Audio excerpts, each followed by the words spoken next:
Like many Massachusetts communities, North Adams has struggled economically, with traditional manufacturing jobs disappearing along with the big factories that provided them. North Adams has been working to reinvent itself and now may have a unique chance to help that happen.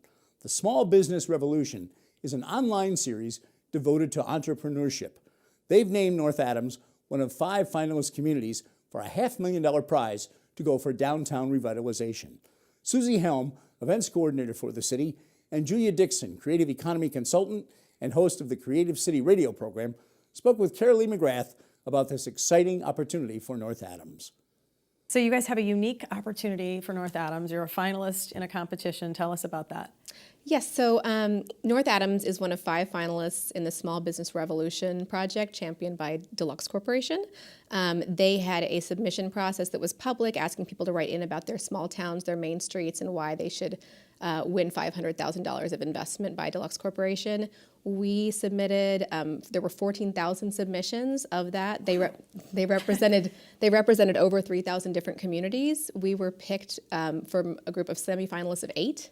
And then narrowed down to the 5 finalists. So it's kind of spectacular that we're 5 out of 3,300 at this point. North Adams, Massachusetts. Yeah, North Adams. Wow, so Deluxe Corporation, tell us about that again. So Deluxe Corporation is in Minneapolis, Minnesota. They are one of the 2 largest check printing companies in the United States, but they also do other small business services.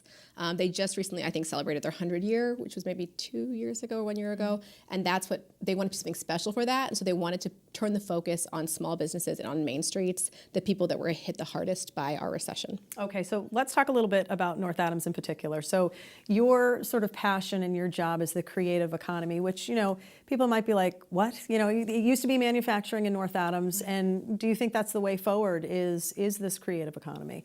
Oh, absolutely. It's interesting, actually. And when the Small Business Revolution team came to North Adams to talk to some businesses, they were making a film, a short video, and they had never heard the term creative economy before, which is kind of interesting. It's not quite a new term these days, but it's very much one of the most important backbones in industries that we have.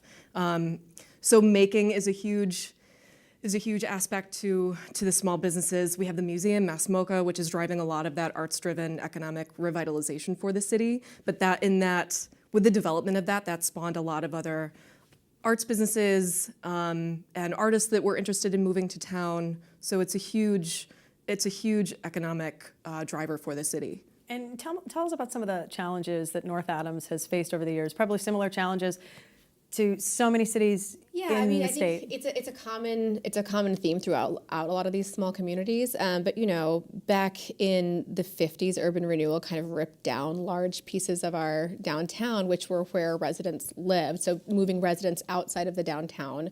So that we struggled with that. Then Sprague Electric left in the 1985, I believe they left. Well, even in the 60s, there was an overpass that was built that kind of took the traffic out of at bypass Main Street and brought everybody through this overpass if they were looking to go east or west. Okay. Then Sprague Electric, one of the major employers, left in the mid 80s.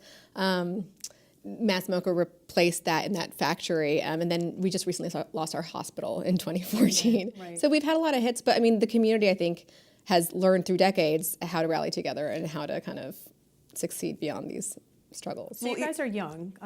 You are very young. Right.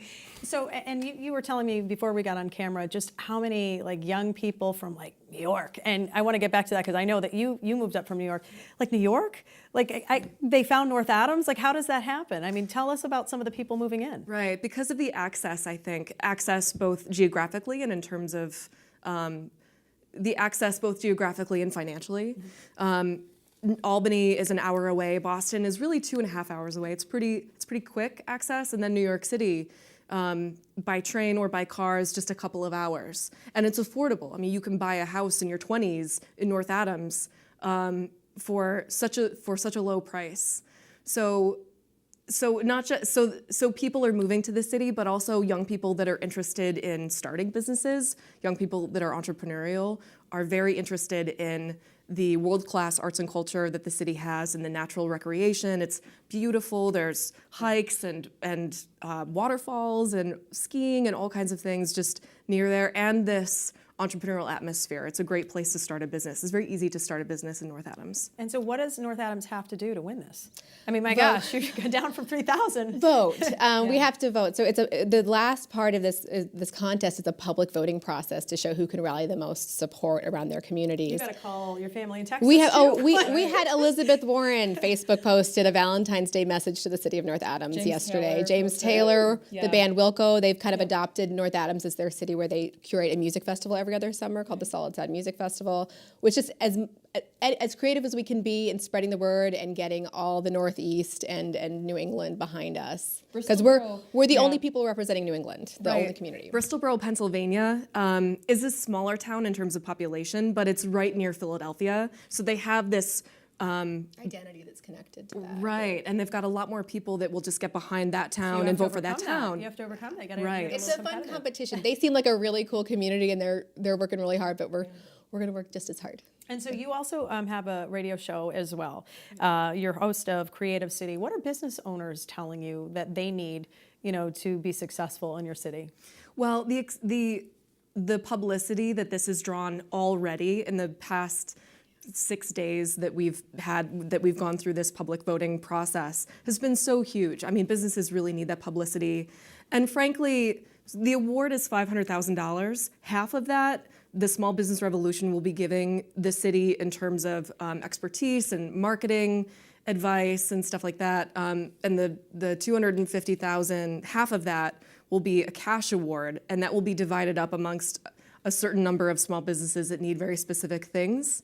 And very often for small businesses, that kind of small financial grant is what they need to just make it to the next level within their business, scale up just a little bit. And what about some activities that you've had to promote this? We've been having a lot of fun. So one kind of monkey wrench Mother Nature threw at us was a snowstorm where the schools have been voting every day on all the computers. Work has been voting on all the computers, and we had to cancel school. The roads were closed. The city hall was closed. So we did a flash mob downtown in front of the marquee, and everybody came out. We had like 50 or 60 people came down and made snow angels in the snow, and we had people dressed up as reindeer, just being goofy. Then we posted those messages out to everybody saying, this is our pep rally. We have a 40-foot model of the Empire State Building in our Mohawk Theater. That's a gutted old theater. And so last night we all went in there and had a pep rally, and we took photographs around the big Empire State and shouted out to our New York people to show them some love. Well, in the Empire State Building part of mock-up, it's part of an extreme model railroad train museum that's been proposed for the city, and that could potentially draw, hundreds of thousands of visitors a year. So there's a lot of that kind of momentum already, but so that was the background behind. We've just been having a lot of fun with it. Yeah. I mean, that's been kind of the best part of this process. It's been a win-win. Everybody's had fun and been excited and All right, engaging if you're in it. making the pitch, make the pitch. Why North Adams? It's such a fun place to be. I can't tell you how many people that I meet that I didn't know before that just stumbled into North Adams and didn't leave. They got here, they fell in love with Both it. of us. The people are genuine. We have this crazy high-class, world-class museum of contemporary art, but the people in North Adams are genuine. They are natural. I mean, there's no ego behind them. They're genuine, salt-of-the-earth people. You can still get a hot dog for $1.20 at Jack's Hot Dog Stand. I like that, yeah. Jack's Hot Dog Stand, you got to go there. It's been around for 100 years. So how do people vote? Okay, so you're going to go to smallbusinessrevolution.org, look for the Main Street series, season 2. It'll take you to a page with all the finalists. You're going to think the other ones are lovely, but you're going to vote for North Adams. And today and tomorrow is the... Today and tomorrow, every day, every device you own and every browser. 9 p.m. It's over. So make sure you spread the word, share the hashtag with all of your friends on social media, and let them know. Okay, Julia Dixon and Suzy Helme, thank you so much for coming in, and good luck.